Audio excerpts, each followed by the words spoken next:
جمعہ کے دن کی اہمیت و فضیلت کا اندازہ اس بات سے بخوبی لگایا جا سکتا ہے کہ اس کے بارے میں قرآن شریف میں ایک سورت نازل ہوئی ہے جس کا نام سورۃ الجمعہ ہے۔ اس سورت میں مذکور ہے کہ نماز جمعہ کے وقت اپنے تمام کاروبار بند کر کے اللہ تعالیٰ کے ذکر اور اس کی عبادت کے لیے حاضر ہو جاؤ۔ اللہ تعالیٰ کا ارشاد مبارک ہے، اے وہ لوگو جو ایمان لائے ہو، جب جمعہ کے دن کے ایک حصے میں نماز کے لیے بلایا جائے تو اللہ کے ذکر کی طرف جلدی کرتے ہوئے بڑھا کرو اور تجارت چھوڑ دیا کرو، یہ تمہارے لیے بہتر ہے اگر تم علم رکھتے ہو۔ پس جب نماز ادا کی جا چکی ہو تو زمین میں منتشر ہو جاؤ اور اللہ کے فضل میں سے کچھ تلاش کرو اور اللہ کو باکثرت یاد کرو تاکہ تم کامیاب ہو جاؤ۔ جمعہ کا دن مومنوں کے لیے عید کے دن کی حیثیت رکھتا ہے۔ اس بابرکت اجتماع کے موقع پر اللہ تعالیٰ کی عبادت کے علاوہ وسیع پیمانے پر احباب سے ملاقات و تعارف حاصل ہوتا ہے۔ باہمی میل ملاقات سے قومی و جماعتی ضرورتوں کا علم ہوتا ہے، جس کے نتیجے میں قومی مفاد کے متعلق غور و فکر کرنے کی طرف توجہ مبذول ہوتی ہے اور باہمی تعاون کے موقع میسر آتے ہیں۔ خطبہ جمعہ میں کیے گئے وعظ و نصیحت کو سن کر انسان کا دل اللہ تعالیٰ کی طرف راغب ہوتا ہے اور اسے رضائے الہی کی طرف چلنے کی توفیق ملتی ہے۔ حضرت ابو ہریرہ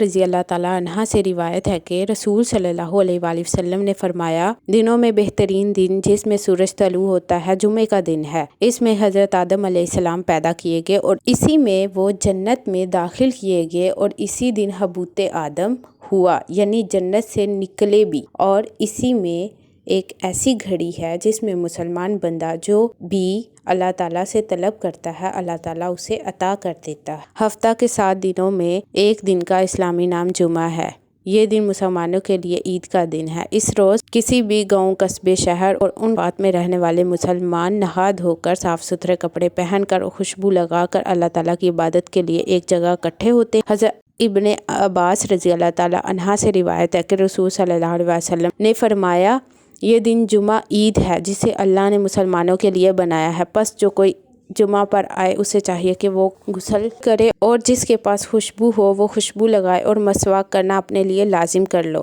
ان حضرت صلی اللہ علیہ وآلہ وسلم نے ایک مرتبہ خطبہ جمعہ ارشاد فرماتے ہوئے جمعے کے دن کو مسلمانوں کے لیے عید کا دن قرار دیتے ہوئے فرمایا، اے مسلمانوں، اس دن کو اللہ تعالیٰ نے تمہارے لیے عید بنایا ہے، اس روز نہایا کرو اور مسواک ضرور کر لیا کرو۔ حضرت سلیمان فارسی رضی اللہ تعالیٰ عنہ سے روایت ہے، انہوں نے کہا، نبی صلی اللہ علیہ وآلہ وسلم نے فرمایا، جو شخص جمعے کے دن نہاتا ہے اور جہاں تک اس کے لیے پاک و صاف ہونا ممکن ہے پاک و صاف ہوتا ہے اور